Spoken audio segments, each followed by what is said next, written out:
اعوذ باللہ من الشیطان الرجیم بسم اللہ الرحمن الرحیم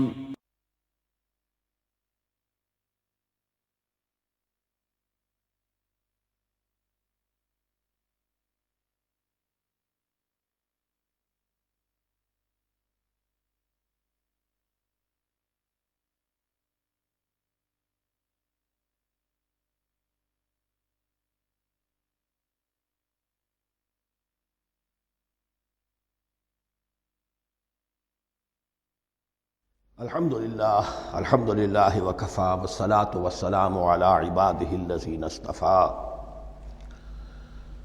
خصوصاً علی افضلہم وخاتم النبیین محمد الامین وعلی آلہ وصحبہ اجمعین اما بعد فاعوذ باللہ من الشیطان الرجیم بسم اللہ الرحمن الرحیم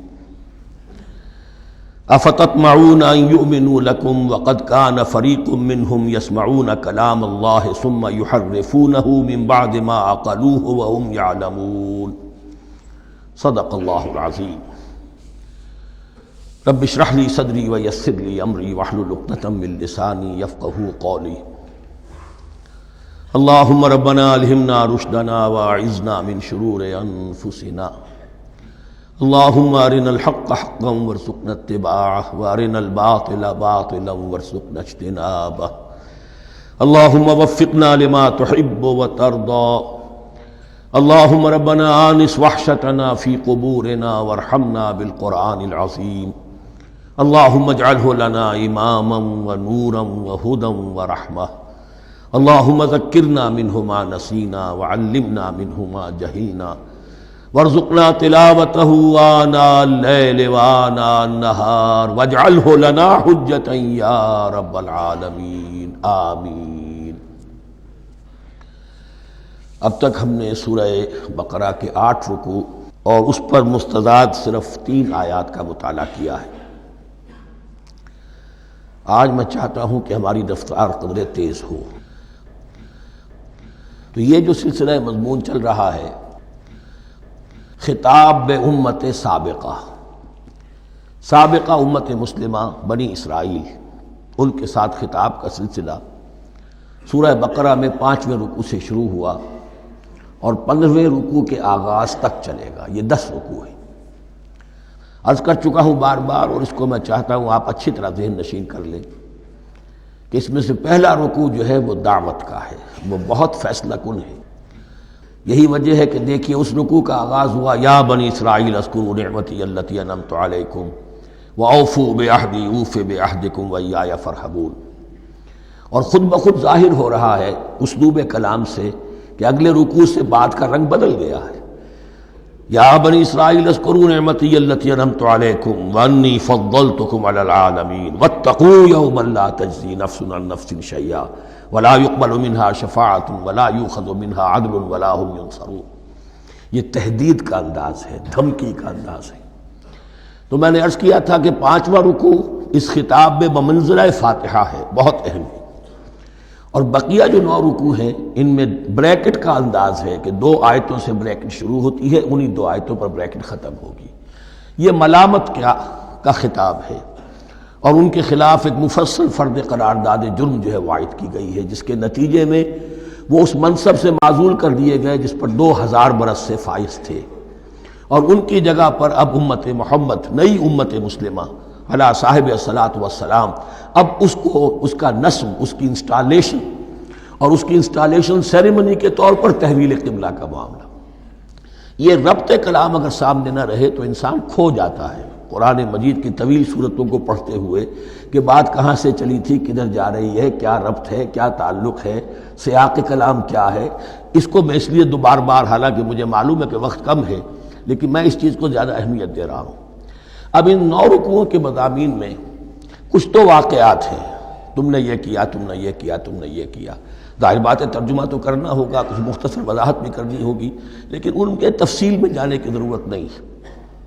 لیکن آپ نے دیکھا کہ کچھ واقعات کے بعد پھر کچھ ایسے یونیورسل ٹروتھس بیان ہوئے ہیں، ایسے عظیم حقائق کہ جو ابدی حقائق ہیں، ان کا کسی وقت سے، کسی قوم سے، کسی خاص گروہ سے تعلق نہیں، وہ تو اصول ہیں، سنت اللہ ہم انہیں کہہ سکتے ہیں، یا اللہ کے جو عام قوانین ہیں، قواعد ہیں اس کائنات میں۔ ایک تو قوانین ہے طبعیہ، فزیکل لاز، ایک مورل لاز ہے کہ جو اس دنیا میں اللہ تعالیٰ کی طرف سے کار فرما ہے۔ تو جہاں وہ مورل لاز آتے ہیں جنہیں آپ کہا کرتے تھے جب بچپن میں کہانی پڑھی اور کہانی کے بعد لکھا اس کا مورل لیسن کیا ہے، اس کہانی سے سبق کیا حاصل ہوا، تو تھوڑے تھوڑے وقفے کے بعد وہ آیات آتی ہیں کہ جو اس گویا کہ اس سلسلہ کلام کے اندر یہ انتہائی اہمیت کی حامل ہے، اس لیے کہ وہ یونیورسل اہمیت کی حامل ہیں، اور ان میں در حقیقت ایک رہنمائی پوشیدہ ہے موجودہ امت مسلمہ کے لیے۔ مثلا جتنا حصہ ہم اب تک پڑھ چکے ہیں ان میں سے پہلے تو وہ آیت یاد کیجئے، وَضُرِبَتْ عَلَيْهِمُ الذِّلَّةُ وَالْمَسْكَنَةُ وَبَاءُوا بِغَضَبٍ مِّنَ اللَّهِ۔ معلوم ہوا کہ ایسا ہو سکتا ہے کہ ایک امت مسلمان ہو، اس پر اللہ کے بڑے فضل ہوئے ہوں، بڑا اکرام ہوا ہو، بہت انعام ہوا ہو، پھر وہ اپنی بے عملی یا بد عملی کے باعث اللہ تعالیٰ کے غضب کی مستحق ہو جائے اور ذلت اور مسکنت اس پر تھوپ دی جائے۔ یہ ایک یونیورسل ٹروتھ وہاں سے نکل آیا کہ ہمیں سوچنا ہوگا، یہ ایک لمحہ فکریہ ہے امت مسلمہ کیا کہ کیا ہم تو کہیں آج اس پوزیشن میں نہیں ہیں۔ حدیث میں آپ کو سنا چکا ہوں، لَيَأْتِيَنَّ عَلَىٰ أُمَّتِي مَا أَتَىٰ عَلَىٰ بَنِي إِسْرَائِيلَ حَسْبَ النَّعْلِ بِالنَّعْلِ۔ دوسرا اسی طرح کا یونیورسل ٹروتھ والا مقام تھا آخری جو ہم نے کل پڑھا ہے، ثُمَّ قَسَتْ قُلُوبُكُمْ وَهِيَ كَالْحِجَارَةِ أَوْ أَشَدُّ قَسْوَةً۔ کسی مسلمان امت کا یہ حال بھی ہو سکتا ہے کہ ان کے دل اتنے سخت ہو جائیں کہ سختی میں پتھروں کو اور چٹانوں کو مات دے جائیں۔ یہ بھی ایک کیفیت ہے جو سامنے آئی، حالانکہ قوم وہ ہے انی فضلتکم علی العالمین، از کجا تاب کجا، لیکن یہ حقیقت بھی ہمارے سامنے آئی کہ یہ چیزیں جو ہیں اپنی جگہ پر امکانات میں سے ہیں۔ البتہ یہاں ایک بات میں عرض کر دوں کہ اس قساوت قلبی میں پوری امت برابر مسلط جو ہے مبتلا نہیں ہوا کرتی ہے، اس میں امت کے جو قائدین ہوتے ہیں اور امت مسلمہ کے قائدین اس کے علماء ہوتے ہیں، سب سے زیادہ شدت کے ساتھ یہ خرابی ان میں آتی ہے، اس لیے کہ باقی لوگ تو پیروکار ہیں، پیچھے چلتے ہیں، وہ اعتماد کرتے ہیں کہ یہ ہے اللہ کی کتاب کے پڑھنے والے، یہ ہے تورات کے حامل، یہ جانتے ہیں، وہ ان کے پیچھے پیچھے چل رہے ہوتے ہیں۔ لیکن جو لوگ جان بوجھ کر اللہ کی کتاب میں تحریف کر رہے ہوں، انہیں تو پتہ ہے ہم کیا کر رہے ہیں۔ جو لوگ جان بوجھ کر حق کو پہچان کر اس کا انکار کر رہے ہیں، انہیں تو پتہ ہے کہ ہم کیا کر رہے ہیں۔ در حقیقت یہ سزا ان پر آتی ہے۔ یہ بات اب ان آیات میں جو آج ہم پڑھنے چلے ہیں بہت زیادہ واضح ہو جائے گی انشاءاللہ۔ فرمایا افتطمعون ان یؤمنوا لکم، تو اے مسلمانوں کیا تم یہ توقع رکھتے ہو کہ یہ ایمان لے آئیں گے تم پر، تمہاری بات مان لیں گے؟ ظاہر بات ہے مسلمانوں کو توقع تھی کہ مشرکین مکہ تو بہت دور تھے دین سے، توحید سے دور، رسالت کا کوئی تصور ہی نہیں، کتاب کوئی ان کے پاس تھی ہی نہیں۔ یہ تو یہود ہیں اور ان کے پاس تو کتاب رہی ہے، یہ موسیٰ کے ماننے والے ہیں، یہ توحید کے علم بردار ہیں، یہ آخرت کا بھی اقرار کرتے ہیں، تو انہوں جھٹپٹ مان لینا چاہیے۔ تو جو مسلمانوں کے دل میں، عام مسلمانوں کے دل میں جو حسن ظن تھا، اب در حقیقت یہ اس کو ایڈریس کیا جا رہا ہے، افتطمعون ان یؤمنوا لکم، تمہیں بڑی طمع ہے، کوشش ہے، تمہاری خواہش ہے، آرزو ہے، تمنا ہے، توقع ہے کہ یہ بات مان لے گے تمہاری۔ وَقَدْ كَانَ فَرِيقٌ مِّنْهُمْ يَسْمَعُونَ كَلَامَ اللَّهِ ثُمَّ يُحَرِّفُونَهُ مِن بَعْدِ مَا عَقَلُوهُ وَهُمْ يَعْلَمُونَ، جبکہ حال یہ ہے کہ ان میں سے ایک جماعت، ایک گروہ وہ بھی ہے کہ جو اللہ کے کلام کو سن کر پھر اس میں تحریف کرتا رہا ہے، اس کے بعد کہ اس کو سمجھ لیتا تھا اور اچھے جان بوجھ کر تحریف کرتا تھا۔ اب ظاہر بات وہ گروہ کون ہوں گے؟ علماء ہی تو ہیں نا، عام آدمی تو تحریف نہیں کر سکتا تھا، تحریف کرنے والے تو علماء تھے۔ افتؤمنون ان یؤمنوا لکم وقد کان فریق منهم یسمعون کلام اللہ ثم یحرفونہ من بعد ما عقلوہ وهم یعلمون واذا لقوا الذین آمنوا قالوا آمنا۔ اب دیکھیے ایک بات بڑی عجیب سامنے آئے گی کہ جس طرح منافقین مسلمانوں میں تھے ایسے ہی منافقین یہود میں بھی تھے۔ یہود میں سے کچھ لوگ ایسے تھے کہ جن پر حق جب منکشف ہو گیا اور کچھ ان کی صالح فطرت بھی تھی، اب وہ آنا چاہتے تھے اسلام کی طرف، لیکن اپنے خاندان کو، گھر والوں کو، اپنے کاروبار کو، اپنے قبیلے کو چھوڑنا بھی ممکن نہیں تھا۔ اور قبیلوں کی سرداری جو ہے وہ ان کے علماء یہود کے پاس ہے۔ تو دل ان کے کچھ صاف ساتھ آ چکے تھے اہل ایمان کے، اور جب وہ اہل ایمان سے ملتے تھے تو کبھی کبھی باتیں بھی بتا، ہاں یہ بات جو محمد کہہ رہے ہیں یہ تورات میں لکھی ہوئی تھی، واقعی یہ بات یوں ہی تھی۔ اب اس کے بعد جب وہ جاتے تھے اپنے شیاطین کے پاس، وہی شیاطین ان کے علماء، ان کے بڑے سرکردہ لوگ، تو وہ جا کر انہیں ڈانٹ ڈپٹ کرتے تھے، بے وقوفو یہ کیا کر رہے ہو، تم یہ بات بتا رہے ہو انہیں تاکہ اللہ کے ہاں جا کر وہ تم پر حجت قائم کرے کہ انہیں پتا تھا اور پھر بھی انہوں نے نہیں مانا۔ اب یہ ان کا آپس کا مکالمہ ہو رہا ہے۔ وَإِذَا لَقُوا الَّذِينَ آمَنُوا قَالُوا آمَنَّا، اور ان میں سے کچھ لوگ ہیں کہ جب ملتے ہیں اہل ایمان سے تو وہ کہتے ہیں ہم ایمان لے آئے۔ وَإِذَا خَلَا بَعْضُهُمْ إِلَىٰ بَعْضٍ، اور جب وہ خلوت میں ہوتے ہیں ایک دوسرے کے ساتھ، قالوا وہ کہتے ہیں اتحدثونہم، کیا تم بتا رہے ہو ان کو، بما فتح اللہ علیکم، وہ باتیں جو اللہ نے کھولی ہیں تم پر، لیحاجوکم بہ عند ربکم، کہ وہ تم پر حجت قائم کریں تمہارے رب کے پاس، کہ اللہ اس نے مانا تھا کہ ہاں تورات میں یہ ہے، تو تم ذرا عقل سے کام لو، اور یہ حقیقتیں جو تورات کے ذریعے سے ہمیں معلوم ہے ان مسلمانوں کو مت بتاؤ۔ اس پر اللہ کا تبصرہ کیا ہے؟ افلا تعقلون، یہ تو ابھی انہی کا قول ختم ہوا کہ کیا تم عقل نہیں ہے کہ تم ایسا بے وقوفی کا کام کر رہے ہو۔ اولا یعلمون، یہ تبصرہ اللہ کا ہے، تو کیا یہ لوگ نہیں جانتے ان اللہ یعلم ما یسرون وما یعلنون، کہ اللہ تو جانتا ہے وہ سب کچھ بھی جو وہ چھپاتے ہیں اور وہ سب کچھ بھی جسے وہ ظاہر کرتے ہیں۔ تو چاہے یہ باتیں مسلمانوں کو بتاؤ نہ بتاؤ، اللہ کی طرف سے تو محاسبہ ہو ہی جانا ہے، لہذا یہ بھی ان کی ناسمجھی کی دلیل ہے۔ اب آ رہی ہے وہ اصل اہم بات جو میں نے آج ابتدا میں بیان کر دی تھی، وَمِنْهُمْ أُمِّيُّونَ، ان میں سے بھی ایک طبقہ تو ہے ان پڑھ لوگوں کا۔ اب دیکھیے امی اصل میں تو ایک طرح سے کہنا چاہیے کہ مشرکین عرب کے لیے لفظ ہے قرآن مجید میں، کیوں؟ ان کے اندر پڑھنے لکھنے کا رواج بھی نہیں تھا، کوئی آسمانی کتاب بھی ان کے پاس نہیں تھی۔ لیکن اب یہود کے بارے میں کہا جا رہا ہے، جیسے آج مسلمان ہیں کہ اکثر و بیشتر مسلمان تو جاہل ہیں، چاہے پی ایچ ڈی کیا ہوا ہو، پی ایچ ڈی تو فزکس میں کیا ہوا ہے، قرآن کی الف بیتیں نہیں آتی، دین کے جو ہیں مبادی تک سے ناواقف ہیں، بہت پڑھے لکھے، اس کو ہمارے بعد لوگ کہتے ہیں پڑھے لکھے جاہل۔ آج کی عظیم اکثریت مسلمانوں کے، پڑھے لکھے مسلمانوں کی، وہ پڑھے لکھے جاہلوں پر مشتمل ہے۔ اس میں شامل کر لیجئے ہماری اکثریت جو ہے ہی بغیر پڑھی لکھی، تو اب انہیں کیا پتہ، وہ تو سارا اعتماد کریں گے علماء پر، کوئی بریلوی ہیں بریلوی علماء پر اعتماد کریں گے، کوئی دیوبندی ہیں وہ دیوبندی علماء پر اعتماد کریں گے، کوئی اہل حدیث ہیں وہ اہل حدیث علماء پر اعتماد کریں گے۔ منہم امیون، اب امیون کا سہارا کیا ہوتا ہے؟ منہم امیون لا یعلمون الکتاب الا امانیہ، وہ کتاب سے تو واقف نہیں ہوتے، اپنی کچھ خواہشات ہیں کہ جن کو جانتے ہیں۔ یہ خواہشات بعد میں کھل جائے گا، یہ خواہشات کیا ہیں؟ ہم تو اسرائیلی ہیں، ہم تو اللہ کے محبوب ہیں، ہم تو امت محمد میں ہیں، ہماری تو شفاعت ہو ہی جائے گی، یہ امانی ہے۔ تلک امانیہم، اور ہمیں تو جہنم میں داخل کیا بھی تو تھوڑے سے عرصے کے لیے، ہمیں نکال لیا جائے گا، یہ امانی ہے۔ تو ان کے پاس تو یہ تو ان امانی، امنیہ کہتے ہیں خواہش، امانی اس کی جمع ہے، یہ اپنی خواہشات، انگریزی کا لفظ صحیح تعبیر کرے گا وشفل تھنکنگ، یہ اپنی اس وشفل تھنکنگ کے سہارے جی رہے ہیں، علم ان کے پاس ہے ہی نہیں۔ وَإِنْهُمْ إِلَّا يَظُنُّونَ، اور وہ نہیں کچھ کر رہے مگر ظن و تخمین، گمان ہے، ان کے اپنے من گھڑت خیالات ہیں۔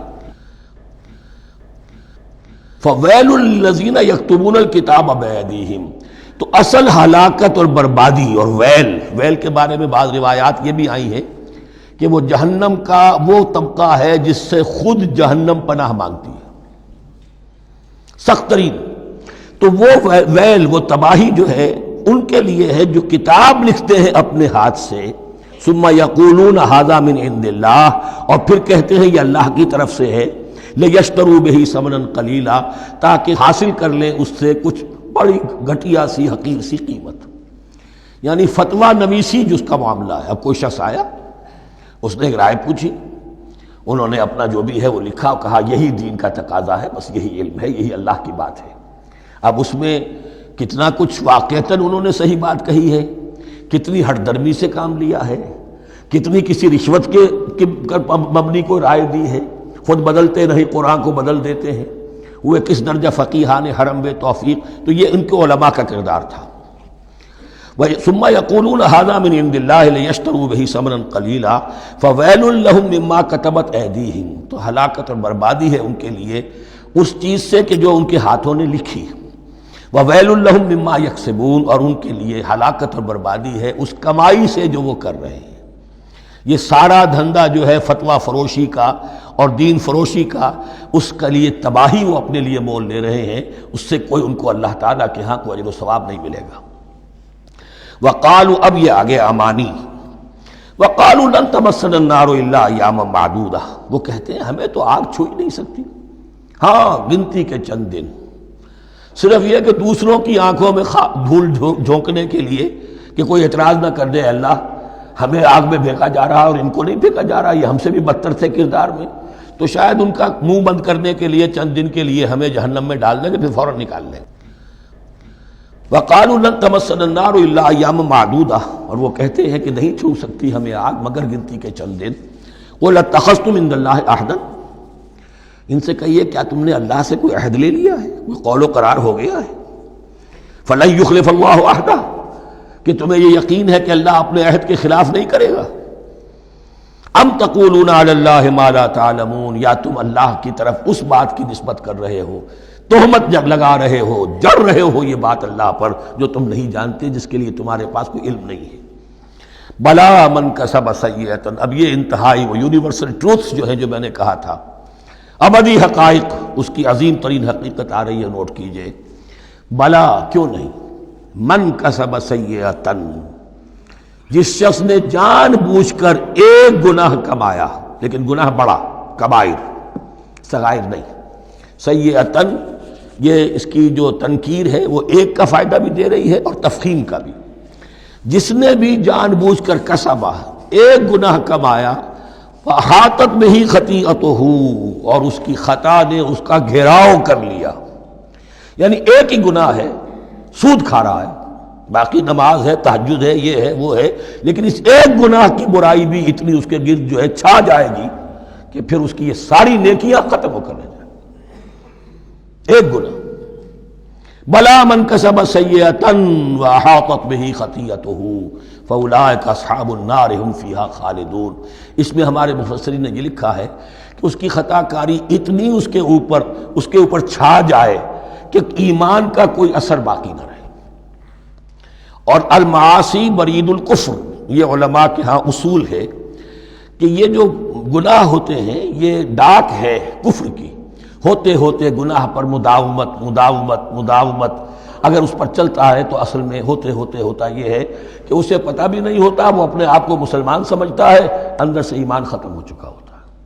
دیمک کی طرح جو ہے وہ دروازے کی چوکھٹ جو ہے کھائی گئی، اوپر صرف ایک ونیئر لگا ہوا ہے جو نظر نہیں آ رہا۔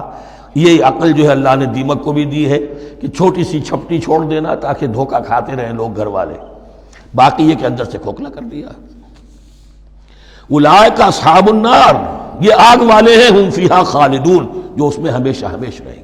یہ ہے قاعدہ کلیہ، قرآن کا قطعی اور ابدی فیصلہ۔ والذین آمنوا وعملوا الصالحات، ہاں اس کے برعکس جو لوگ ایمان لائیں اور نیک عمل کریں۔ اب نیک عمل میں ہر شخص نے اپنا اپنا نظریہ بنا رکھا ہے۔ مراد نیک عمل قرآن مجید کا کیا ہے؟ دین کے سارے تقاضوں کو ادا کرنا، وہ نیک عمل ہوگا۔ آپ نے ایک نیکی لے لی، یتیم خانہ کھول دیا، بڑی فاؤنڈیشن بنا دی، بیواؤں کا انتظام ہو رہا ہے، لیکن کاروبار میں سودی لین دین ہے، جھوٹ ہے، فریب ہے، دھوکہ ہے، سب چل رہا ہے، تو یہ نہیں ہے۔ دین کے تقاضے یہ بھی ہے کہ دین کو قائم کرنے کی جد و جہد میں لگو، اس کی شرائط پوری کرو۔ تو فرمایا والذین آمنوا وعملوا الصالحات اولئک اصحاب الجنہ ھم فیہا خالدون، وہ ہیں جنت والے اور وہ اس میں ہمیشہ ہمیشہ رہیں گے۔ وَإِذْ أَخَذْنَا مِيثَاقَ بَنِي إِسْرَائِيلَ لَا تَعْبُدُونَ إِلَّا اللَّهَ، اور یاد کرو جب کہ ہم نے بنی اسرائیل سے عہد لیا تھا تم نہیں عبادت کرو گے کسی کی سوائے اللہ کے۔ وَبِالْوَالِدَيْنِ إِحْسَانًا، اور اس کے ساتھ دوسرا حکم، اور یہ اہم مقام ہے کہ اللہ کے حق کے فوراً بعد والدین کے حق کا ذکر قرآن مجید میں 4 مقامات پر آیا، ان میں سے ایک مقام یہ ہے۔ وبالوالدین احسانا، والدین کے ساتھ نیک سلوک کرو گے، وذی القربیٰ اور قرابت داروں کے ساتھ بھی، والیتامیٰ اور یتیموں کے ساتھ بھی، والمساکین اور محتاجوں کے لیے بھی، وقولوا للناس حسنا اور لوگوں سے اچھی بات کہو، اچھی بات کہو، صحیح بات کہو، امر بالمعروف کرتے رہو، نیکی کی دعوت دیتے رہو، وَأَقِیمُوا الصَّلَاةَ وَآتُوا الزَّکَاۃَ اور نماز قائم کرو، قائم رکھو اور زکوٰۃ ادا کرو گے، یہ گویا کہ معاہدہ ہو رہا ہے۔ ثم تولیتم، پھر دیکھو تم نے اس سے پیٹھ موڑ لی، الا قلیلا منکم، سوائے تم میں سے تھوڑے سے لوگوں کے، وانتم معرضون اور تم ہو ہی پھر جانے والے، تمہاری یہ عادت گویا کہ طبیعت ثانیہ ہے۔ اب ایک خاص مثال آ رہی ہے، اس کے بعد پھر ایک بہت بڑا یونیورسل ٹروتھ آئے گا۔ مثال کیا ہے؟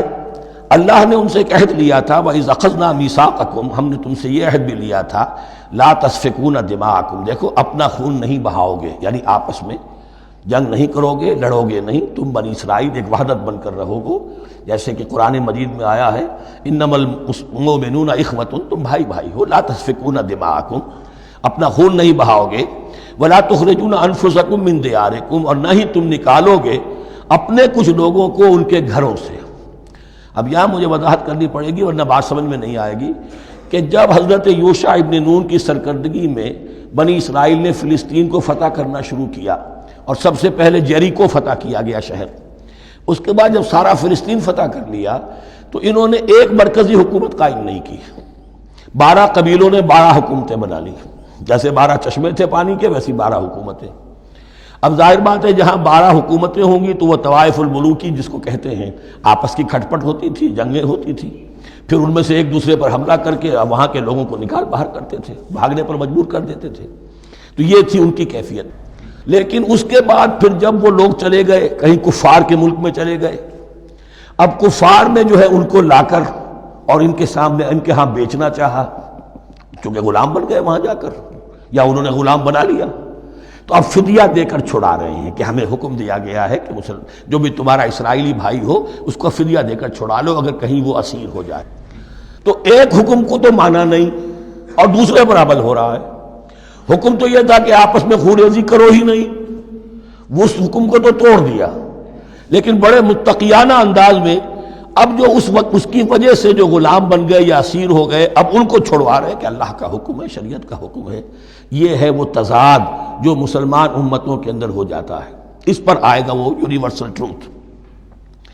وَإِذْ أَخَذْنَا مِيثَاقَكُمْ لَا يَسْتَسْفِكُونَ دِمَاءَكُمْ، جب یاد کرو جب کہ ہم نے تم سے عہد لیا تھا کہ تم اپنا خون نہیں بہاؤ گے، وَلَا تُخْرِجُونَ أَنفُسَكُم مِّن دِيَارِكُمْ، اور نہ ہی تم اپنے آپ کو اپنے لوگوں کو ان کے گھروں سے نکالو گے، ثُمَّ أَقْرَرْتُمْ وَأَنْتُمْ تَشْهَدُونَ، پھر تم نے اقرار کیا تھا اس عہد کو اور قول و قرار کو مان لیا تھا پورے شعور کے ساتھ، تشہدون مانتے ہوئے، ثم انتم ہؤلاء، پھر تم وہی ہو، تم ہی ہو وہ تو تقتلون انفسکم، اپنے ہی لوگوں کو قتل بھی کرتے ہو، وتخرجون فریقا منکم من دیارہم، اور اپنے ہی لوگوں میں سے کچھ لوگوں کو ان کے گھروں سے باہر نکالتے ہو، تظاہرون علیہم بالاسم والعدوان، ان پر چڑھائی کرتے ہو گناہ کے ساتھ بھی اور زیادتی کے ساتھ بھی، وَإِن یاتوکم اسارا، اور اگر وہ قیدی بن کر تمہارے پاس آتے ہیں تفادوہم، تو اب تم ان کا فدیہ دے کر انہیں چھڑاتے ہو، وَهُوَ مُحَرَّمٌ عَلَيْكُمْ إِخْرَاجُهُمْ، حالانکہ ان کا تو نکالنا ہی تم پر حرام کیا گیا تھا۔ اب یہ واقعہ آپ نے پڑھ لیا، سمجھ لیا، اب دیکھیے اس سے جو سبق ہے، مورل لیسن ہے جو ابدی ہے، أَفَتُؤْمِنُونَ بِبَعْضِ الْكِتَابِ وَتَكْفُرُونَ بِبَعْضٍ، تو کیا تم ہماری شریعت کے ایک حصے کو مانتے ہو اور ایک کو نہیں مانتے؟ اب دیکھیے یہ الفاظ اب ہوں گے تعویل عام، جہاں کہیں بھی یہ طرز عمل ہوگا تو یہ آیت اس کو کور کرے گی۔ افتؤمنون ببعض الکتاب وتکفرون ببعض، تو کیا تم مانتے ہو ہماری کتاب کے ایک حصے کو اور ایک کو نہیں مانتے؟ فما جزاء من یفعل ذلک منکم، تو نہیں ہے کوئی سزا اس کی جو یہ حرکت کرے تم میں سے، الا خزی فی الحیات الدنیا، سوائے اس کے کہ دنیا کی زندگی میں رسوائی ہو، ذلت ہو، ویوم القیامہ، اور قیامت کے دن یردون الی اشد العذاب، وہ لوٹا دیے جائیں شدید ترین عذاب میں، وما اللہ بغافل عما تعملون، اور اللہ تعالیٰ غافل نہیں ہے اس سے جو تم کر رہے ہو۔ آج امت مسلمہ پر 100% یہ آیت منطبق ہو رہی، پورے دین پر چلنے کو تیار نہیں۔ ہر گروہ نے کوئی ایک شے حلال کر لی اپنے لیے۔ ملازم پیشہ طبقہ ہے، رشوت حلال ہے، کیا کرے، اس کے بغیر گزارا نہیں ہوتا۔ کاروباری طبقہ ہے، سود، کیا کرے، اس کے بغیر تو یہ کاروبار چلتا نہیں۔ فلاں ہر ایک کے لیے، ہر ایک نے تو نیکی اور بدی کا ایک امتزاج ہے۔ کل دین جب تک وہ نہ ہو تو اس کی سزا یہ ہے خزی فی الحیات الدنیا، وہ ہمارے اوپر ہے۔ ضربت علیہم الذلۃ والمسکنہ، وہ خز اور وہ ذلت اور مسکنہ تھوپ دی گئی ہے۔ باقی رہ گیا قیامت کا معاملہ، وَيَوْمَ الْقِيَامَةِ يُرَدُّونَ إِلَىٰ أَشَدِّ الْعَذَابِ، شدید ترین عذاب میں۔ تو اپنے طرز عمل سے تو ہم اس کے مستحق ہو گئے ہیں، باقی اللہ تعالیٰ کی رحمت جو ہے دستگیری فرما لے، اس کا اختیار ہے۔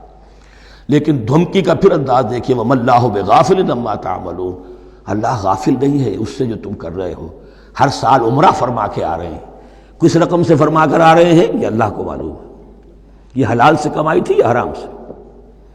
رمضان مبارک میں حرم میں پہلی صف میں جگہ ریزرو کرائی ہوئی ہے سیٹھ صاحب نے، اور وہاں کے شرطوں کو بھی رشوتیں دیتے ہیں، اور وہ سمجھتے ہیں کہ ہم تو سارا نہا دھو کر آ گئے، سال بھر جو بھی حرام کمائی کی تھی سب پاک ہو گئی۔ اللہ نا واقف نہیں ہے، اللہ تمہاری داڑھیوں سے دھوکہ نہیں کھائے گا، اللہ تمہارے اماموں سے اور ابا اور قبا سے دھوکہ نہیں کھائے گا۔ He knows you through and through. He sees you through and through. وَمَا اللَّهُ بِغَافِلٍ عَمَّا تَعْمَلُونَ أُولَٰئِكَ الَّذِينَ اشْتَرَوُا الْحَيَاةَ الدُّنْيَا بِالْآخِرَةِ، یہ وہ لوگ ہیں جنہوں نے دنیا کی زندگی اختیار کر لی ہے آخرت کو چھوڑ کر۔ فَلَا يُخَفَّفُ عَنْهُمُ الْعَذَابُ وَلَا هُمْ يُنصَرُونَ، تو اب ان کے لیے نہ تو ان سے عذاب میں تخفیف کی جائے گی اور نہ ان کی کوئی مدد کی جائے گی۔ وَلَقَدْ آتَيْنَا مُوسَى الْكِتَابَ وَقَفَّيْنَا مِن بَعْدِهِ بِالرُّسُلِ، اور ہم نے موسیٰ کو کتاب دی تورات، اور قفینا من بعدہ بالرسل، اور پھر اس کے بعد پے بپے لگاتار ہم رسول بھیجتے رہے۔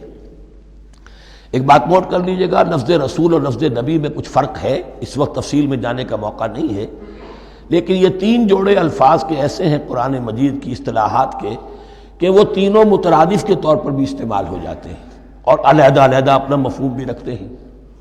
اور اس کا ایک اصول یہ علماء نے بنایا ہے کہ اذا اجتمع تفرقا واذا تفرقا اجتمعا۔ ایک ہے ایمان اور اسلام، اب یہ بھی مسلم مومن ایک ہی شے ہے، لیکن یہ کہ ایک شے تو نہیں ہے، کچھ فرق بھی ہے۔ کہیں جہاں ان دونوں الفاظ کو لایا جائے گا بالمقابل تو فرق نظر آ جائے گا، لیکن عام طور پر مسلم کی جگہ مومن، مومن کی جگہ مسلم استعمال ہو جائے گا۔ call the rose by any name it will smell as sweet۔ اس طرح جہاد اور قتال کا معاملہ ہے، دو الفاظ ہیں، مختلف ہیں، مفہوم جدا بھی ہے لیکن ایک دوسرے کی جگہ آ بھی جائیں گے۔ تیسرے نبی اور رسول، فرق ہے، ہر نبی رسول نہیں ہوتا، ہر رسول نبی ہے، یعنی نبی عام ہے، رسول خاص ہے۔ نبی کو جب کسی خاص قوم کی طرف معین طور پر بھیج دیا جاتا ہے تب وہ رسول ہو جاتا ہے، اس سے پہلے اس کی حیثیت ایک ولی اللہ کی ہے، بہت اعلیٰ درجے کا اللہ کا دوست اور ولی جس پر وحی آ رہی ہے۔ عام ولی اللہ میں اور نبی میں فرق یہ ہے، ان پر وحی آتی ہے، ان پر وحی نہیں آتی۔ لیکن اس نبی کو اگر اب آپ بھیج دیں گے کہ جاؤ اذهب الى فرعون، اب وہ رسول ہو گئے، جاؤ اب مدین کی طرف، الى مدین اخاہم شعیبا، اب رسول ہو گئے۔ تو یہ فرق ہے نبی اور رسول کا۔ جیسے آپ کے ہاں سی ایس پی کاڈر ہے، اب وہ ڈی سی بھی لگ سکتا ہے، کہیں وہ جوائنٹ سیکرٹری لگا ہوا ہے، کہیں ناپسندیدہ آدمی ہے تو او ایس ڈی لگایا ہوا ہے کہیں، لیکن اس کا کاڈر برقرار رہے گا، سی ایس پی تو ہے۔ اسی اعتبار سے ہر نبی ہر حال میں نبی ہے، لیکن اس کو اضافی کیفیت ملتی ہے رسول کی۔ اور ایک بات یہ نوٹ کر لیجئے، نبیوں کو قتل بھی کیا گیا ہے، رسول قتل نہیں ہو سکتے۔ اللہ کا فیصلہ یہ ہے کہ لاغلبن انا ورسلی، میں اور میرے رسول تو غالب آ کر رہیں گے۔ جب بھی کسی قوم نے کسی رسول کی جان لینے کی کوشش کی ہے، اس قوم کو برباد کر دیا گیا اور رسول اور اس کے ساتھیوں کو بچا لیا گیا۔ یہ معاملہ ہوا ہے اللہ کا تمام رسولوں کے ساتھ، نبیوں کے ساتھ نہیں۔ حضرت یحییٰ نبی تھے، قتل کر دیے گئے۔ حضرت عیسیٰ رسول تھے، قتل نہیں کیے جا سکتے تھے، ان کو زندہ آسمان پر اٹھا لیا گیا۔ اب وہی دوبارہ آئیں گے۔ تو رسول جو ہے وہ قتل نہیں ہوتا، اور اسی اعتبار سے حضور کی بڑی گہری تمنا تھی، لَوَدِدتُّ أَنْ أُقْتَلَ فِي سَبِيلِ اللَّهِ ثُمَّ أُحْيَا ثُمَّ أُقْتَلَ ثُمَّ أُحْيَا، میری بڑی خواہش ہے میں اللہ کی راہ میں قتل ہو جاؤں، پھر زندہ کیا جاؤں، پھر قتل کیا جاؤں، پھر اللہ کی راہ میں پھر زندہ کیا جاؤں، پھر قتل کیا جاؤں۔ لیکن اللہ نے یہ خواہش آپ کی پوری نہیں کی، اس لیے کہ آپ اللہ کے رسول تھے۔ اب یہاں نوٹ کیجئے گا، یہاں لفظ رسول تو آ گیا ہے لیکن یہ نبی کے معنی میں ہے۔ قَفَّيْنَا مِن بَعْدِهِ بِالرُّسُلِ، اس لیے کہ رسول حضرت موسیٰ کے بعد حضرت عیسیٰ ہی ہے، درمیان میں پروفٹس ہیں، یہ prophets of the old testament, یہ انبیاء ہیں، لیکن ان کے لیے لفظ رسول آ گیا ہے۔ وَآتَيْنَا عِيسَى ابْنَ مَرْيَمَ الْبَيِّنَاتِ وَأَيَّدْنَاهُ بِرُوحِ الْقُدُسِ، اور ہم نے عیسیٰ کو بڑی واضح نشانیاں دیں، حصی معجزات جتنے حضرت مسیح کو دیے گئے ہیں ویسے اور کسی نبی کو نہیں دیے گئے۔ یہ بعد میں تذکرہ آ جائے گا سورہ آل عمران میں۔ اور ہم نے مدد کی ان کی روح القدس کے ساتھ، حضرت جبرائیل کی خاص تائید انہیں حاصل تھی۔ ظاہر بات ہے، میں نے عرض کیا ہے کہ جو معجزہ ہوتا ہے وہ کسی نبی کی اپنی طاقت سے اس کا ظہور نہیں ہوتا، رسول کے کسی طاقت سے، یا کرامت کسی ولی اللہ کے اپنے اختیار میں نہیں ہوتی، یا اللہ کی طرف سے، اور اس کے لیے ظہور جو ہوتا ہے وہ فرشتوں کے ذریعے سے۔ ایدناہ بروح القدس افکلما جاءکم رسول بما لا تہوی انفسکم، اب یہاں پر تبصرہ ہو رہا ہے، جو بھی کچھ یہود نے کیا حضرت مسیح کے ساتھ وہ چونکہ معلوم ہے اس کا تذکرہ نہیں کیا، صرف اس پر تبصرہ ہو رہا ہے۔ تو جب بھی کبھی تمہارے پاس کوئی رسول آیا، بما لا تہوی انفسکم، وہ چیز لے کر جو تمہارے جیوں کو، تمہارے من کو بھائی نہیں، اچھی نہیں لگی، استکبرتم، تم نے استکبار کیا، وہی استکبار جو عزازیل نے کیا تھا اور ابلیس بن گیا، ابا واستکبر، استکبرتم ففریقا کذبتم وفریقا تقتلون، تو کچھ کو تو تم نے صرف ان کی تردید ہی کی اور کچھ کو تم نے قتل بھی کیا، تقتلون، تو یہ انبیاء کے قتل ہو سکتا ہے۔ اور نمبر دو ایک رائے یہ دی گئی ہے، تقتلون جو ہے قتل تم نہیں آیا ہے، یہ فعل مضارع ہے، اور فعل مضارع کے اندر ایک فعل جاری رہتا ہے، ختم نہیں ہوتا، گویا کہ تم قتل کرنے کی کوشش کرتے رہے۔ بعض لوگوں کی تو جان کے در پہ ہو گئے۔ وَقَالُوا قُلُوبُنَا غُلْفٌ، اور انہوں نے کہا ہے کہ ہمارے دل تو غلافوں کے اندر بند ہیں۔ یہ اس کو ملائیے پہلی آیت جو آج ہم نے پڑھی ہے، أَفَتَطْمَعُونَ أَن يُؤْمِنُوا لَكُمْ، تو اے مسلمانوں کیا تم یہ توقع رکھتے ہو اور چاہتے ہو کہ یہ تمہاری بات مان لیں گے؟ ان کی اس خواہش کے جواب میں جو وہ کہتے تھے وہ یہ قول ہے، وَقَالُوا قُلُوبُنَا غُلْفٌ، ہمارے دل غلافوں میں ہیں، میاں تمہاری بات ہم پر اثر نہیں کر سکتی، جاؤ کسی اور سے بات کرو۔ آج بھی آپ کو یہ الفاظ سننے کو مل جائیں گے، قلوبنا غلف، ہمارے دل تو غلافوں میں ہیں، بڑے مضبوط ہیں، مستحکم ہیں، تمہاری بات اس میں گھر کر ہی نہیں سکتی۔ بل لعنہم اللہ بکفرہم، یہ ہے تبصرہ۔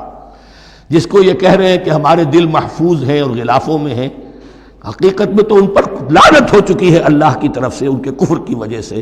فقلیلا ما یؤمنون، تو واقعتاً اب کم ہی ہوں گے ان میں سے جو ایمان لائیں گے۔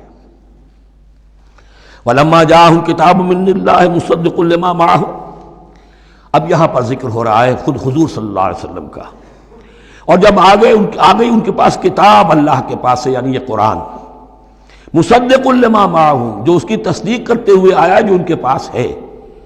میں اس کی وضاحت کر چکا ہوں، قرآن ایک طرف تصدیق کرتا ہے تورات اور انجیل کی، اور دوسری طرف وہ مصداق بن کر آیا ہے تورات اور انجیل کی پیشن گوئیوں کا۔ وَكَانُوا مِن قَبْلُ يَسْتَفْتِحُونَ عَلَى الَّذِينَ كَفَرُوا، اور ان کا حال یہ تھا کہ وہ آخری کتاب اور آخری نبی کے حوالے اور واسطے سے اللہ تعالیٰ سے فتح کی دعائیں کیا کرتے تھے کافروں کے خلاف۔ ہوتا کیا تھا کہ یہ تین قبیلے مدینے میں آ گئے کہ جو یہودی تھے، بنو قینقاع، بنو نذیر اور بنو قریظہ، اسی میں وہاں رہتے تھے اوس اور خزرج جو یمن سے آئے تھے، اصل عربی قبائل تھے، پھر آس پاس کے قبائل بھی تھے، وہ سب کے سب امیین میں سے تھے، ان کے پاس نہ کوئی کتاب، نہ کوئی شریعت، نہ کسی نبوت سے آگاہ۔ اب ان کے آپس میں جب لڑائیاں ہوتی تھیں اور یہ مار کھاتے تھے، سرمایہ دار تھے، دولت والے تھے، عام طور پر بزدل تھے، لہذا جب بھی کبھی مقابلہ ہوتا تھا مار کھاتے تھے۔ تو وہاں یہ کہا کرتے تھے کہ ابھی تو تم ہمیں مار لیتے ہو، دبا لیتے ہو، نبی آخری زمان کی آنے کا وقت آ چکا ہے، وہ نئی کتاب لے کر آئیں گے، جب وہ آئیں گے ہم ان کے ساتھ ہو کر جب تم سے جنگ کریں گے تو تم ہمیں شکست نہیں دے سکو گے، ہمیں فتح حاصل ہوگی۔ اور دعا کیا کرتے تھے اللہ اس نبی آخر الزماں کا ظہور جلد ہو تاکہ اس کے واسطے سے اور اس کے ذریعے سے اس کے صدقے ہمیں فتح مل سکے. یہ دعائیں تھیں. چونکہ خزرج اور اوس کے لوگوں نے ان کی یہ دعائیں سنی ہوئی تھیں. یہی وجہ ہے کہ حج میں سن 11 نبوی کے حج میں یا سن 10 نبوی کے حج میں جب وہاں پر 6 آدمیوں سے حضور نے بات کی جو خزرج کے تھے سب کے سب، انہوں نے کلنکھیوں سے ایک دوسرے کو دیکھا، معلوم ہوتا ہے یہ وہی نبی ہے جن کا ذکر یہ یہودی کرتے ہیں. تو اس سے پہلے کہ وہ ایمان لائے تم ایمان لے آؤ. گویا کہ وہ علم بالواسطہ طور پر جو انہیں پہنچا تھا وہ ان کے لیے کتنا بڑا سرمایہ بن گیا، ان کی نجات کا ذریعہ بن گیا. اور وہ علم جو ان کے پاس تھا تعصب کی وجہ سے اور تکبر کی وجہ سے وہ اسی طرح رہ گئے. فَذَهَبَ اللَّهُ بِنُورِهِمْ وَتَرَكَهُمْ فِي ظُلُمَاتٍ لَا يُبْصِرُونَ صُمٌّ بُكْمٌ عُمْيٌ فَهُمْ لَا يَرْجِعُونَ. وَلَمَّا جَاءَهُمْ كِتَابٌ مِّنْ عِندِ اللَّهِ مُصَدِّقٌ لِّمَا مَعَهُمْ وَكَانُوا مِن قَبْلُ يَسْتَفْتِحُونَ عَلَى الَّذِينَ كَفَرُوا فَلَمَّا جَاءَهُم مَّا عَرَفُوا كَفَرُوا. تو جب ان کے پاس آ گئے وہ چیز جسے انہوں نے پہچان لیا پھر انہوں نے کفر کیا. فَلَعْنَةُ اللَّهِ عَلَى الْكَافِرِينَ. تو اللہ کی لعنت ہے ایسے کافروں پر. بئس ما اشتروا به أنفسهم أن يكفروا بما أنزل الله بغيا أن ينزل الله من فضله على من يشاء من عباده. بہت بری شے ہے جس کے عوض کہ انہوں نے اپنی جانوں کو فروخت کر دیا. یعنی دنیا کا حقیر سا نفع، یہاں کی حقیر سی مسندیں، یہاں کا جو بھی چودراہٹیں ہیں، جو بھی ان کی حیثیت ہے، صرف اس کا قربانی دینے کو تیار نہیں. یہی تو سبب ہے، اس کی وجہ سے کفر کر رہے ہیں پہچان کر. تو بری ہے وہ شے جس کے لیے انہوں نے اپنے آپ کو بیچ دیا. ان یکفروا کہ وہ کفر کر رہے ہیں اس وجہ سے بما انزل اللہ بغیا جو اللہ نے نازل فرمایا ہے. اور کفر کیوں کر رہے ہیں؟ اس زدہ میں ان ينزل اللہ من فضلہ علی من یشاء من عبادہ کہ اللہ تعالیٰ نے نازل کر دیا ہے اپنے اس فضل میں سے اپنے بندوں میں سے جس پر چاہا. وہ اس امید میں تھے کہ وہ اسرائیلی ہی ہوگا. جب 1400 برس تک نبوت ہمارے پاس رہی، اب فترت کا زمانہ ہے، 600 برس گزر گئے، اب آخری نبی آنا ہے. ان کو گمان یہ تھا وہ ہم میں سے ہی ہوگا. یہاں یہ ہوا کہ یہ رحمت اللہ کی اور یہ فضل جو ہے بنی اسماعیل پر ہو گیا. اس کی وجہ سے زدہ بغین، اس بغین کے لفظ کو اچھی طرح نوٹ کر لیجئے. یہ اختلاف جو ہوتا ہے دین میں اس کا اصل سبب یہ بغین کا لفظ آئے گا بار بار قرآن مجید میں. یہ بغین کیا ہے؟ جسے عہد حاضر کے ایک خاص جو مکتب فکر ہے سائیکالوجی کا، ایڈلر کا، اس میں یہ قرار دیا گیا ہے کہ انسان کے جو موٹیوز ہیں، جو اس کا انسٹنکٹس ہیں، ان میں ایک بہت پاورفل موٹیو جو ہے to dominate, urge to dominate. میں اس کی بات کیوں مانوں، یہ کیوں نہ میری مانے، یہ ڈومینیشن. تو بغیہ کے معنی بھی ہے حد سے بڑھنا، تجاوز کرنا. تو وہ اپنی حد سے بڑھ کر دوسروں کے اوپر روب گانٹھنے کے لیے یہ سارا انہوں نے کیا اس وجہ سے کہ بنی اسماعیل کے ایک شخص محمد صلی اللہ علیہ وسلم پر اللہ تعالیٰ نے یہ رحمت نازل فرما دی. فباؤوا بغضب علی غضب. تو وہ لوٹے غضب پر غضب لے کر، یعنی تہ بر تہ غضب ہے ان پر اللہ تعالیٰ کا. وَلِلْكَافِرِينَ عَذَابٌ مُّهِينٌ. اور ایسے کافروں کے لیے اہانت آمیز، مہین اہانت سے بنا ہے، اہانت آمیز عذاب ہے. وَإِذَا قِيلَ لَهُمْ آمِنُوا بِمَا أَنزَلَ اللَّهُ. اور جب ان سے کہا جاتا ایمان لاؤ اس پر جو اللہ نے نازل فرمایا، قَالُوا نُؤْمِنُ بِمَا أُنزِلَ عَلَيْنَا. ہم ایمان رکھتے ہیں اس پر جو ہم پر نازل ہوا. وَيَكْفُرُونَ بِمَا وَرَاءَهُ. اور وہ کفر کر رہے ہیں جو اس کے پیچھے ہے. انہوں نے انجیل کا کفر کیا، حضرت مسیح کو نہیں مانا. انہوں نے محمد کا کفر کیا ہے صلی اللہ علیہ وسلم، اور قرآن کو نہیں مانا. وَهُوَ الْحَقُّ مُصَدِّقًا لِمَا مَعَهُمْ. اور وہ کفر کر رہے ہیں حالانکہ وہ حق ہے، سچ ہے، درست ہے، اور تصدیق کرتے ہوئے آیا ہے اس کی جو ان کے پاس ہے. قل، اے نبی ان سے کہیے، فَلِمَ تَقْتُلُونَ أَنبِيَاءَ اللَّهِ. یہاں وہ لفظ واضح ہو گیا. تو پھر کیوں تم قتل کرتے رہے ہو اللہ کے نبیوں کو من قبل، اس سے پہلے. ایسے ہی حق پرست ہو، ایسے ہی جو کچھ تم پر نازل کیا گیا اس پر ایمان رکھنے والے ہو، تو تم نے نبیوں کو کیوں قتل کیا؟ تم نے زکریا کو کیوں قتل کیا علیہ الصلوۃ والسلام؟ تم نے یحییٰ کو کیوں قتل کیا علیہ الصلوۃ والسلام؟ تمہارے تو ہاتھ جو ہے نبیوں کے خون سے آلودہ ہیں. فَلِمَ تَقْتُلُونَ أَنبِيَاءَ اللَّهِ مِن قَبْلِ إِن كُنتُم مُؤْمِنِينَ، اگر واقعتاً تم ایمان والے ہو. وَلَقَدْ جَاءَكُم مُوسَىٰ بِالْبَيِّنَاتِ، تمہارے پاس موسیٰ آئے تھے کھلی تعلیمات لے کر، واضح معجزے لے کر. ثُمَّ اتَّخَذْتُمُ الْعِجْلَ مِن بَعْدِهِ، پھر تم نے اس کے بعد اس کی غیر حاضری میں بچھڑے کو اپنا معبود بنا لیا.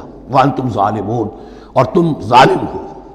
وَإِذْ أَخَذْنَا مِيثَاقَكُمْ وَرَفَعْنَا فَوْقَكُمُ الطُّورَ، یاد کرو جب کہ ہم نے تم سے عہد لیا تھا اور تمہارے اوپر کوہ طور کو معلق کر دیا تھا. خُذُوا مَا آتَيْنَاكُمْ بِقُوَّةٍ، پکڑو اس کو مضبوطی کے ساتھ جو ہم نے تمہیں دیا ہے. وَاسْمَعُوا، اور سنو. قَالُوا سَمِعْنَا وَعَصَيْنَا، انہوں نے کہا ہم نے سنا اور نافرمانی کی. یہ ان کی ایک اور بیماری تھی، الفاظ کو ذرا سا چکر دے کر ایسے پڑھنا کہ مفہوم جو ہے بالکل بدل جائے. کوئی اعتراض کرے تو کہے گا کوئی شخص کہ اپنے کانوں کا جا کے میل نکلوائیے، میں نے تو اطعنا کہا تھا، آپ کو عصینا سننے میں آ گیا. لیکن وہ اپنے لوگ جو ہوتے تھے ان کے منافقوں کے، اور آپس میں جو ہوتے تھے وہی منافق اس وقت حضرت موسیٰ کے ساتھ کردار تو ایک ہی رہا ہے ہمیشہ سے. اس کردار کے لوگ جو ہیں یہ حرکتیں کرتے تھے، اور پھر ان سے سرزنش کی جاتی کہ بھائی ہم نے تو کہا تھا سمعنا واطعنا، آپ کے اپنی سماعت میں کوئی خلل ہوگا. قالوا سمعنا وعصینا، ہم نے سنا اور ہم نے رد کیا، نافرمانی کی. وَأُشْرِبُوا فِي قُلُوبِهِمُ الْعِجْلَ بِكُفْرِهِمْ، اور ان کے اس کفر کی پاداش میں یا کفران نعمت کی سزا کے طور پر ان کے دلوں میں بچھڑے کی محبت اور تقدس جو ہے وہ پلا دیا گیا. قُلْ بِئْسَ مَا يَأْمُرُكُمْ بِهِ إِيمَانُكُمْ إِن كُنتُم مُؤْمِنِينَ، کہیے ان سے بری ہیں یہ باتیں، برا ہے وہ جس کا کہ حکم دے رہا ہے تمہیں تمہارا ایمان کے ساتھ یہ حرکتیں. ان کنتم مومنین، اگر تم مومن ہو تو کیا ایمان کے ساتھ یہ حرکتیں ممکن ہوتی ہیں؟ قل ان كانت لكم الدار الآخرة عند الله خالصة من دون الناس فتمنوا الموت ان كنتم صادقین. پھر یہ ایک یونیورسل ٹروتھ آ رہا ہے بہت اہم، اس کو کرتے ہوئے خود انٹروسپیکشن کی ضرورت ہے پڑھتے ہوئے. کیونکہ ان کا یہ خیال تھا نحن ابناء اللہ واحباؤہ، ہم تو اللہ کے بڑے چہیتے ہیں، بڑے لاڈلے ہیں، اولیاء ہیں، ہم پسندیدہ لوگ ہیں. We are the chosen people of the Lord, یہ ان کا کہنا جو ہے یہ تو ان کی بڑی کھلی بات ہے. اور ان کا کہنا ہے کہ آخرت کا گھر تو ہمارے لیے ہے ہی ہے، اٹھا لو. اب دیکھیے لٹمس ٹیسٹ ان کے سامنے رکھا جا رہا ہے، لیکن یہ لٹمس ٹیسٹ میرے اور آپ کے لیے بھی ہے. قل ان كانت لكم الدار الآخرة عند الله خالصة من دون الناس، اے نبی ان سے کہیے کہ اگر تمہارے لیے آخرت کا گھر اللہ کے پاس خالص کر لیا گیا ہے دوسرے لوگوں کو چھوڑ کر، یعنی تمہاری ریزرویشن ہو چکی ہے وہاں، تمہارے لیے تو جنت ہی جنت ہے. فتمنوا الموت ان کنتم صادقین، تو اگر تم سچے ہو تو تمہیں موت کی تمنا کرنی چاہیے، موت کی تمنا کرو. اگر اتنا ہی یقین ہے جنت میں داخل ہونے کا تو دنیا میں رہنا تم پر گراں ہونا چاہیے. یہاں کی تو بہت سی کلفتیں ہیں، بہت سی محنتیں ہیں، مشقتیں ہیں، کتنی کتنی کوفت اٹھانی پڑ جاتی ہے. یقین اگر ہو کہ آخرت ہے اور وہاں میرا مقام جنت میں ہے تو زندگی تو لائبلٹی معلوم ہونی چاہیے، ایسٹ معلوم نہیں ہونا چاہیے.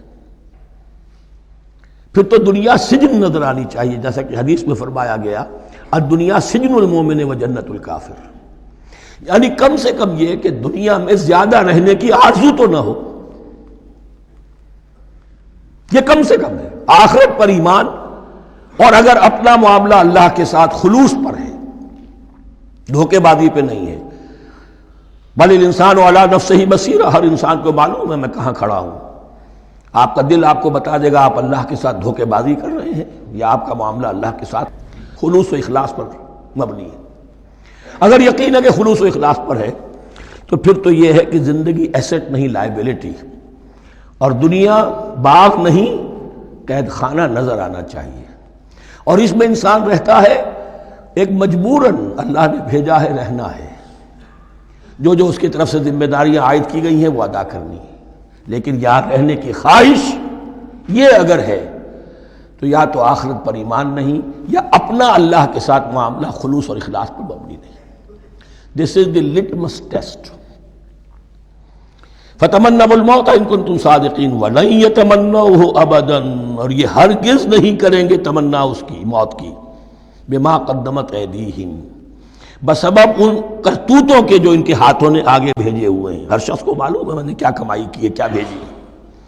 واللہ علیم بالظالمین، اور اللہ ان ظالموں سے بخوبی واقف ہے۔ وَلَتَجِدَنَّهُمْ أَحْرَصَ النَّاسِ عَلَىٰ حَيَاةٍ، اور تم انہیں دیکھو گے اس دنیا کی زندگی پر تمام انسانوں سے بڑھ کر حریص ہے۔ وَمِنَ الَّذِينَ أَشْرَكُوا، یہاں تک کہ مشرکوں سے زیادہ حریص ہے۔ اور یہ بات صحیح ہے، اہل ایمان کے ساتھ مقابلہ مشرکین نے کیا، کھل کر میدان میں آ کر کیا، ڈٹ کر کیا، اپنی جانیں اپنے باطل معبودوں کے لیے قربان کی۔ یہودی نہیں لڑ سکے، من ورائے جدر، فصیلوں کے پیچھے سے اور ادھر سے، لیکن سامنے آ کر مقابلہ نہیں کر سکے، اس لیے کہ انہیں جانیں بہت عزیز تھیں۔ وَلَتَجِدَنَّهُمْ أَحْرَصَ النَّاسِ عَلَىٰ حَيَاةٍ وَمِنَ الَّذِينَ أَشْرَكُوا، حتیٰ یہ کہ مشرکین سے بھی زیادہ یہ دنیا کی زندگی کے حریص ہیں۔ یود احدہم لو یعمر الف سنہ، ان میں سے ہر ایک کی یہ خواہش ہے کہ کسی طرح اس کی عمر 1000 برس ہو جائے۔ وما ہوا بمزحزحہ من العذاب ان یعمر، اور اگر ان کو معمر کر بھی دیا جائے، طویل زندگی دے بھی دی جائے، تو عذاب سے تو چھٹکارا نہیں ملے گا، آخرت تو بالآخر تو آنی ہے۔ واللہ بصیر بما یعملون، اور اللہ دیکھ رہا ہے جو کچھ کہ وہ کر رہے ہیں۔ قل من کان عدوا لجبریل فانہ نزلہ علی قلبک، اب جیسا کہ میں نے عرض کیا کہ ان کا خیال یہ تھا کہ آخری نبوت کا وقت تو قریب ہے، ہوگا وہ کوئی اسرائیلی، ہوگا ہم میں سے۔ معاملہ ہو گیا تلپٹ، اللہ نے ان کی آزمائش اتنی بڑی کر لی کہ جنہیں حقیر سمجھتے تھے، بڑی امیین ہیں، ان پڑھ ہیں، نہ ان کے پاس کتاب، نہ کوئی شریعت، نہ کوئی قانون، نہ کوئی ضابطہ، کچھ بھی نہیں، اللہ نے ان میں سے ایک آدمی کو، ایک شخص کو چن لیا۔ لہذا ان کے لیے اب ان کے اندر دشمنی پیدا ہوئی، کس سے؟ گالیاں دینے لگے حضرت جبرائیل کو، اس نے دشمنی کی ہے ہمارے ساتھ، آ تو رہا تھا پیغام ہم میں سے کسی کے لیے، لے گیا ادھر۔ اور یہ بات آپ کو شاید بڑی عجیب لگے، لیکن یہ کہ شیخ احمد سرہندی رحمۃ اللہ علیہ نے اپنے مکاتیب میں یہ لکھا ہے کہ اہل تشیع کا ایک فرقہ ایسا بھی رہا ہے، میں نہیں جانتا کہ آج بھی ہے یا نہیں ہے، جس کو غرابیہ کہتے تھے۔ غرابیہ، ان کا عقیدہ یہ تھا کہ حضرت محمد صلی اللہ علیہ وسلم اور حضرت علی رضی اللہ تعالی عنہ، ان کی ارواح بالکل ایک دوسرے کے ایسے مشابہ تھیں جیسے ایک کوا دوسرے کوے کے مشابہ ہوتا ہے، غراب کوے کو کہتے ہیں۔ تو جبریل دھوکہ کھا گئے، وہ وہی اللہ نے بھیجی تھی علی کے لیے، لے گئے محمد کے پاس صلی اللہ علیہ وسلم۔ تو یہ بات جو شیخ احمد سرہندی کی لکھی ہوئی غرابیہ فرقہ ان کا، مجھے یہ نہیں معلوم کہ اب بھی ہیں یا نہیں ہے، لیکن یہ بات یہود کے ہاں جو ہے وہ موجود تھی۔ اور بات جان لیجئے، لَيَأْتِيَنَّ عَلَىٰ أُمَّتِي مَا أَتَىٰ عَلَىٰ بَنِي إِسْرَائِيلَ حَسْبَ النَّعْلِ بِالنَّعْلِ، اس کی حقیقت اور سے اور منکشف ہوتی چلی جائے گی۔ تو اب یہاں فرمایا قُلْ مَنْ كَانَ عَدُوًّا لِجِبْرِيلَ، اے نبی کہہ دیجئے جو کوئی بھی دشمن ہو گیا ہو جبرائیل کا، فَإِنَّهُ نَزَّلَهُ عَلَىٰ قَلْبِكَ بِإِذْنِ اللَّهِ، تو اس نے تو نازل کیا ہے اس قرآن کو آپ کے دل پر اللہ کے حکم سے، جبرائیل کا اپنا اختیار تو نہیں تھا۔ مصدقا لما بین یدیہ، اور یہ تصدیق کرتے ہوئے آیا ہے اس کی جو اس کے سامنے موجود ہے، وہدی وبشریٰ للمؤمنین، اور ہدایت اور بشارت ہے اہل ایمان کے لیے۔ اور اس کے بعد اب فرمایا جا رہا ہے کہ اللہ اور اس کے رسول اور اس کے ملائکہ یہ ایک آرگینک ہول ہیں، یہ ایک جماعت ہے، ان میں کوئی رکھنا نہیں ہو سکتا، ان میں کوئی اختلاف نہیں ہو سکتا۔ اگر کوئی جبریل کا دشمن ہے تو وہ اللہ کا دشمن ہے، اگر کوئی اللہ کے سچے رسول کا دشمن ہے تو وہ اللہ کا دشمن ہے، جبریل کا بھی دشمن ہے۔ من کان عدوا للہ وملائکتہ ورسلہ وجبریل ومیکال فإن اللہ عدو للکافرین، تو کان کھول کر سن لو، جو کوئی بھی دشمن ہے اللہ کا اور اس کے فرشتوں کا اور اس کے رسولوں کا اور جبرائیل کا اور میکائیل کا، تو اللہ تعالیٰ کی طرف سے بھی اعلان ہے کہ اللہ ایسے کافروں کا دشمن ہے۔ وَلَقَدْ أَنزَلْنَا إِلَيْكَ آيَاتٍ بَيِّنَاتٍ، اور اے نبی ہم نے آپ کی طرف نازل کر دی ہیں روشن آیات۔ وَمَا يَكْفُرُ بِهَا إِلَّا الْفَاسِقُونَ، اور انکار نہیں کرتے ان کا مگر وہی کہ جو سرکش۔ وَمَا يُضِلُّ بِهِ إِلَّا الْفَاسِقِينَ، تیسرے رکوع میں جو سورہ بقرہ کے الفاظ آئے تھے۔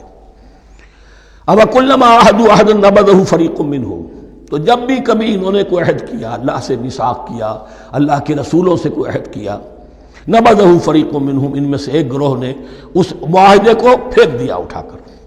بل اکثرہم لا یؤمنون، بلکہ ان کی اکثریت جو ہے ایمان سے خالی ہے، جیسا کہ حال آج امت مسلمہ کا ہے۔ مسلمان ہیں، ایمان حقیقی، ایمان قلبی، یقین والا ایمان وہ کتنوں کو حاصل ہے؟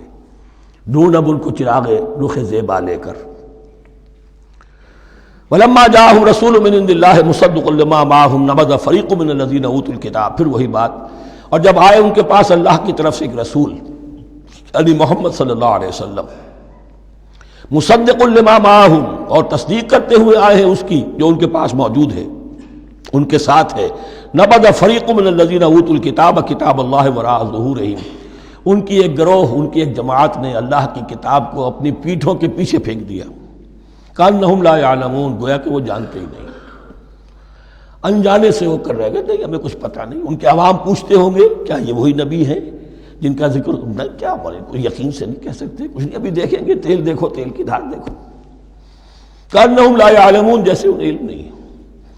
وَاتَّبَعُوا مَا تَتْلُو الشَّيَاطِينُ عَلَىٰ مُلْكِ سُلَيْمَانَ، اب ایک اور حقیقت نوٹ کیجئے، جب کسی مسلمان امت میں دین کی اصل حقیقت، اصل تعلیمات سے بہت پیدا ہوتا ہے تو رجحان کدھر ہو جاتا ہے؟ جادو، ٹونا، ٹوٹکا، تعویذ، عملیات، قرآن کی عملیات۔ قرآن اترا تھا کسی اور کے لیے، کام کے لیے، یہ اس کو ذریعہ بناتے ہیں دشمن کو زیر کرنے کے لیے۔ محبوب آپ کے قدموں میں آ کر گرے گا، عمل قرآنی ہے، اتنے 100 روپے کا آپ لے جائیے تو مل جائے گا۔ یہ دندے ہمارے ابھی چل رہے ہیں، خوب چلتے ہیں، اور میں سمجھتا ہوں کہ سب سے زیادہ فلرشنگ کاروبار جو ہے وہ اس طرح کا ہے۔ ہینگ لگے نہ پھٹکڑی، نہ آپ کو کوئی اس میں محنت کرنے کی ضرورت ہے، نہ اس کے اندر آپ کو انویسٹ کرنے کی ضرورت ہے، اور کاروبار چلتا ہے۔ تو وہاں بھی کیا ہوا، وَاتَّبَعُوا، جب دین کی اصل حقیقت کو دور پھینک دیا، انہوں نے پیروی کی اس کی، مَا تَتْلُو الشَّيَاطِينُ عَلَىٰ مُلْكِ سُلَيْمَانَ، جو شیاطین جن جو تھے، عَلَىٰ مُلْكِ سُلَيْمَان سے مراد ہے عَلَىٰ عہد ملک سلیمان، حضرت سلیمان کے زمانے میں، چونکہ اللہ تعالیٰ نے ان جنات کو حضرت سلیمان کے تابع کر دیا تھا، تو وہاں پر چونکہ ان کا اب جو ہے کوئی میل جول زیادہ تھا لوگوں کے ساتھ، تو وہ انہیں کچھ اس قسم کی چیزیں سکھاتے رہتے تھے، گویا کہ اندر سے تخریب کاری۔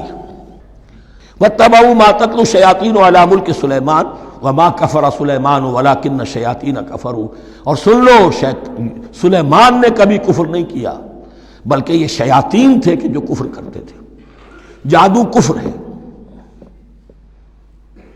لیکن آپ کو نقش سلیمانی آج تک بھی لفظ ملے گا، نقش سلیمانی، آج بھی مسلمان بھی ان چیزوں کو حضرت سلیمان کی طرف منسوب کر رہے ہیں، وہ ظلم اب بھی جاری ہے۔ وما کفر سلیمان ولکن الشیاطین کفروا یعلمون الناس السحر، وہ لوگوں کو جادو سکھاتے تھے۔ وما انزل علی الملکین ببابل ہاروت و ماروت، اور جو کچھ نازل کیا گیا 2 فرشتوں پر، ہاروت اور ماروت پر، بابل میں۔ بابل یہ ہے پرانا عراق، بیبلونیا۔ نبوکدنضر بھی بیبلونیا کا بادشاہ تھا، نمرود بھی بیبلونیا کا بادشاہ تھا۔ عراق کے بادشاہوں کا لقب ہی تھا نمرود، نماردہ اس کی جمع ہے۔ تو حضرت سلیمان کی حکومت جب تھی تو وہاں پر یہ لوگ جنات جو ہیں وہ اس قسم کی تخریب کاری کر رہے تھے، تو اللہ تعالیٰ نے آخری آزمائش کے لیے 2 فرشتوں کو زمین پر اتارا، اور وہ انسانی شکل میں لوگوں کو جادو سکھاتے تھے، بتاتے بھی جاتے تھے دیکھو جادو کفر ہے، ہم سے مت سیکھو، لیکن اس کے باوجود لوگ سیکھتے تھے، تو گویا کہ ان پر اتمام حجت ہو گیا کہ اب ان کے اندر خباثت جو ہے پوری طریقے سے گھر کر چکی ہے۔ وما یعلمان من احد، اور وہ نہیں سکھاتے تھے کسی کو بھی، حتی یقولا انما نحن فتنۃ فلا تکفر، یہاں تک کہ وہ کہہ دیتے تھے کہ دیکھو ہم تمہاری آزمائش کے لیے بھیجے گئے ہیں، ہم فتنہ ہیں، تو تم کفر مت کرو۔ فیتعلمون منہما ما یفرقون بہ بین المرء وزوجہ، تو وہ سیکھتے تھے ان دونوں سے وہ شے کہ جس کے ذریعے سے تفریق کر سکے ایک شخص اور اس کی بیوی کے درمیان، تفرقہ ڈالنا گھروں کے اندر، فساد۔ اب بھی یہ عورتوں کے اندر یہ کام بڑی تیزی کے ساتھ چلتے ہیں، تعویذ اور دھاگے اور کیا کچھ گنڈے چلتے ہیں۔ وما هم بضارین بہ من احد، اور نہیں تھے وہ ضرر پہنچانے والے کسی کو کچھ بھی الا باذن اللہ۔ ایمان کا تقاضا یہ ہے کہ چاہے کوئی دوا ہو وہ بھی باذن رب کام کرے گی، ورنہ نہیں۔ کوئی اور اسباب طبیعیہ ہیں، ان کے بھی اثرات ظاہر ہوں گے اگر اللہ چاہے گا، اس کے بغیر کچھ نہیں ہو سکتا۔ جادو کا بھی اثر ہوگا تو اللہ کے اذن سے ہوگا۔ تو بندہ مومن کو ڈٹے رہنا چاہیے اور مقابلہ کرنا چاہیے۔ وما هم بضارین به من احد الا باذن اللہ ويتعلمون ما يضرهم ولا ينفعهم، اور وہ سیکھتے تھے ان سے وہ چیزیں جو ان کے لیے مضرت بخش تھی، ضرر پہنچانے والی، اور انہیں نفع نہیں پہنچاتی تھی۔ وَلَقَدْ عَلِمُوا لَمَنِ اشْتَرَاهُ مَا لَهُ فِي الْآخِرَةِ مِنْ خَلَاقٍ، حالانکہ یہ بات ان کے علم میں آ چکی تھی کہ جس نے بھی اس چیز کو حاصل کیا، جادو سیکھا، اس کا پھر آخرت میں کوئی حصہ نہیں ہے۔ وَلَبِئْسَ مَا شَرَوْا بِهِ أَنفُسَهُمْ، اور بری تھی وہ چیز جس کے لیے انہوں نے اپنے آپ کو فروخت کر دیا۔ لَوْ كَانُوا يَعْلَمُونَ، کاش کہ انہیں علم ہوتا۔ وَلَوْ أَنَّهُمْ آمَنُوا وَاتَّقَوْا، اور اگر وہ ایمان رکھتے اور تقوی کی روش اختیار کرتے، لَمَثُوبَةٌ مِّنْ عِندِ اللَّهِ خَيْرٌ، تو بدلہ پاتے اللہ کی طرف سے بہت ہی اچھا، بہت خیر۔ لَوْ كَانُوا يَعْلَمُونَ، کاش کہ ان کو معلوم ہوتا۔ یا ایھا الذین آمنوا لا تقولوا رائنا وقولوا انظرنا واسمعوا، اب ایک اور مثال ان کی، وہ تو تھے منافقین بنی اسرائیل جن کا ذکر ہوا، سمعنا وعصینا۔ اب یہاں یہ منافقین جو یہاں پر مسلمانوں میں شامل ہو گئے تھے، یہود کے زیر اثر لوگ، اور آ گئے ہیں مسلمانوں میں بھی، اب ان کا معاملہ کیا تھا؟ جب حضور صلی اللہ علیہ وسلم کی محفل میں بیٹھتے تھے تو جیسے ہوتا ہے، آپ نے کوئی بات فرمائی تو اگر فرض کیجئے کہ ادھر کے لوگوں نے نہیں سنی، بات سمجھ میں نہیں آئی، تو وہ ان سے درخواست کرتے تھے، رعاینا، حضور ذرا ہماری رعایت کیجئے، بات کو دوبارہ دہرا دیجئے، ہماری سمجھ میں نہیں آیا۔ اب اس کا وہ کیا کرتے تھے یہودی، یا یہ ان کے یہودیوں کے زیر اثر منافقین، رعاینا، اے ہمارے چرواہے، گویا کہ دل میں خوش ہو رہے ہیں، خباثت نفس اس کو غذا مل رہی ہے، ہم نے تو رعاینا کہہ دیا۔ کسی نے اگر ٹوک دیا، بابا میں نے رعاینا کہا تھا، معلوم ہوتا ہے آپ کی سماعت میں کوئی خلل پیدا ہو چکا ہے، یہ انداز۔ تو مسلمانوں سے کہا جا رہا ہے، یہ واحد آیت ہے اس پورے سلسلے میں جس میں خطاب یا ایھا الذین آمنوا سے ہے، لیکن اصل میں روح سخن اب بھی بنی اسرائیل کی شرارت ہے۔ یا ایھا الذین آمنوا لا تقولوا رعاینا وقولوا انظرنا واسمعوا، دیکھو تم اس لفظ کو چھوڑ دو، اے اہل ایمان تم مت کہا کرو رعاینا، تم کہا کرو انظرنا، اے نبی ہماری طرف توجہ فرمائیے، یا ہمیں مہلت دیجیے۔ نظر کے دونوں معنی ہیں، دیکھنا، ہمیں دیکھیے، اور انتظار بھی اسی سے بنا ہے، ذرا سی مہلت دیجیے۔ واسمعوا، اور دوسرے یہ کہ توجہ سے سنا کرو تاکہ دوبارہ پوچھنے کی ضرورت ہی پیش نہ آئے۔ وَلِلْكَافِرِينَ عَذَابٌ أَلِيمٌ، اور ان کافروں کے لیے تو دردناک عذاب ہے۔ مَا يَوَدُّ الَّذِينَ كَفَرُوا مِنْ أَهْلِ الْكِتَابِ وَلَا الْمُشْرِكِينَ أَن يُنَزَّلَ عَلَيْكُم مِّن خَيْرٍ مِّن رَّبِّكُمْ، اور نہیں چاہتے وہ لوگ کہ جنہوں نے کفر کیا ہے اہل کتاب میں سے اور مشرکین میں سے بھی، کہ نازل ہو تم پر کوئی بھی خیر تمہارے رب کی طرف سے۔ یہ اہل کتاب بھی اور مشرکین مکہ بھی، یہ جل رہے ہیں حسد میں، حسد کی آگ میں، کہ یہ کلام پاک تمہیں کیوں دے دیا گیا، یہ آخری منصب نبوت کا جو ہے خاتم النبیین، یہ منصب جو ہے یہ انہیں کیوں مل گیا؟ وہ نہیں چاہتے کہ کوئی بھی خیر اللہ کی طرف سے تمہیں ملے۔ واللہ یختص برحمتہ من یشاء، حالانکہ یہ اللہ کا پریروگیٹو ہے، اللہ کا فیصلہ ہے، اللہ خاص کر لیتا ہے اپنی رحمت کے لیے جس کو چاہے، یہ اس کا فیصلہ ہے۔ واللہ ذو الفضل العظیم، اور اللہ تعالیٰ بڑے فضل والا ہے۔ ما ننسخ من آیت او ننسها نأت بخیر منها او مثلها، ہم نہیں منسوخ کرتے کسی بھی آیت کو یا اسے بھلواتے۔ ایک تو ہے ننسخ، منسوخ کر دینا، ایک ہے حافظے سے ہی کسی کے محو کر دینا۔ ما ننسخ من آیت او ننسها نأت بخیر منها، تو ہم اس کی جگہ پر اس سے بہتر لے آتے ہیں، او مثلها، یا ویسی ہی لے آتے ہیں۔ الم تعلم ان اللہ علی کل شیء قدیر، کیا تم یہ نہیں جانتے کہ اللہ تعالیٰ ہر چیز پر قدرت رکھتا ہے، اسے ہر شے کا اختیار ہے۔ الم تعلم ان اللہ لہ ملک السماوات والارض، کیا تم نہیں جانتے کہ اللہ کے لیے ہی اختیار مطلق ہے، بادشاہی ہے آسمانوں اور زمین کی۔ وما لکم من دون اللہ بولی ولا نصیر، اور نہیں ہے تمہارے لیے اللہ کے سوا کوئی بھی نہ ولی اور نہ مددگار۔ بارک اللہ لی ولکم فی القرآن العظیم ونفعنی وإیاکم بالآیات والذکر الحکیم۔